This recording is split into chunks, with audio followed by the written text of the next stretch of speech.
ne comprenez pas mon silence? Je peux d'ores et déjà dire qu'il s'agit d'un malentendu. Ben voilà, on s'est mal compris, ça commence comme ça, c'est le malentendu. Alors si on commence comme ça, moi je vous le dis tout de suite, on est mal barré. Vous n'allez pas me contredire, dès le début je vous l'ai dit. Enfin non, je vous l'ai pas dit, mais bon du coup je vous l'ai dit ou je vous l'ai pas dit? Bon, je vous l'ai pas dit. Allez. Quoi de plus complet que le silence? S'exclame Balzac. Vous avez compris là? Le silence a cette capacité de dire beaucoup.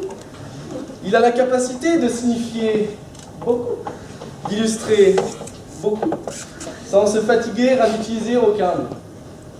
Le silence, sans se fatiguer. José Arthur, lui, qualifiait simplement et familièrement le silence comme la sieste. N'est-ce pas si beau? D'ailleurs, parmi vous, il y en a qui la font, la sieste? À droite, à gauche. Charlie, tu l'as fait peut-être? Non? Si, Charlie. C'est dommage. Fort dommage, donc j'insiste vraiment, c'est vraiment dommage que beaucoup d'entre nous ne connaissent pas cette célèbre citation d'Euripide qui disait d'une façon efficace: parle, si tu as des mots plus forts que le silence, ou garde le silence. Oui, c'est vraiment dommage que beaucoup d'entre nous ignorent ce proverbe. Il aurait pourtant le mérite d'être utilisé parfois. Ah bon, allez, sûr. Mal entendre, mal écouter ou alors mal comprendre. Le silence peut être mal entendu. Mal entendu parce qu'on ne l'entend pas ou mal entendu parce qu'on ne le comprend pas. Dans la vie quotidienne, il nous est à peu près tous déjà arrivé ce genre de situation rocambolesque. On s'avance sur un rond-point pensant que l'on avait le temps, or on avait mal anticipé la vitesse V de la voiture qui se déplaçait avec une trajectoire T semi-perpendiculaire à notre automobile A qui se déplaçait elle-même à une vitesse. Je n'avais pas suivi. Tout ça pour dire que ça nous est à peu près tous déjà arrivé d'ignorer le klaxon de l'automobiliste pas content. Nous n'avions plus qu'à serrer les fesses. Le silence est la parole entendue par le sourd et la surdité, la réponse du muet au sourd qui lui parle. J'ai scotché là.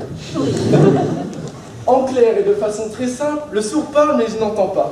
Or le muet perçoit le son, mais le sourd qui ne s'entend pas ne parle pas assez fort pour que le muet entende ce que le sourd lui dit. Vous avez scotché? On va chercher 2-3 rouleaux de scotch en plus. Ah, c'est fermé?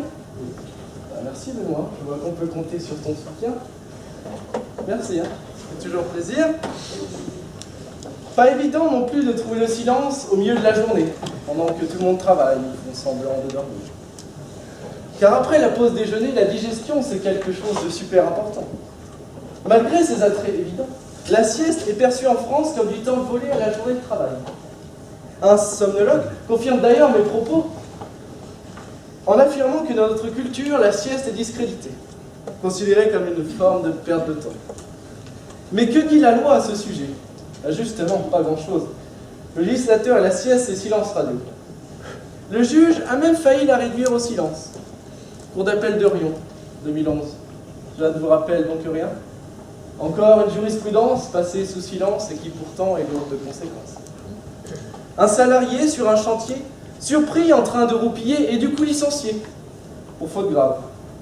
Il n'y a pas une confusion là? Le silence est licencié car il est mal entendu. Ah, ce silence, je ne sais pas vous, mais moi je trouve qu'il fait quand même beaucoup de bruit au fond. Comme Johnny le chantait, pour que j'aime le silence, qu'on me fasse du discours. Entre la peur du silence et la menace du malentendu, faudrait qu'on m'explique. Pourtant, il n'y a pas de silenciologue inscrit à la Chambre des métiers. Preuve que le silence est mal compris. Mal compris, incompris, inconnu mais connu, inquiet, rejet. Comme le silence de l'administration, tiens. Mais mon confrère l'expliquera bien mieux que moi. Ah, les principes de droit et le silence, c'est un peu je t'aime, moi non plus. Tandis que l'administration se prévaut de la loi du 12 novembre 2013, le juge est quant à lui confronté aux règles du Code civil. Je ne remercierai jamais assez Tronchet, Bigot de Préameux, Portalis et Malobille. pour avoir concocté le Code civil.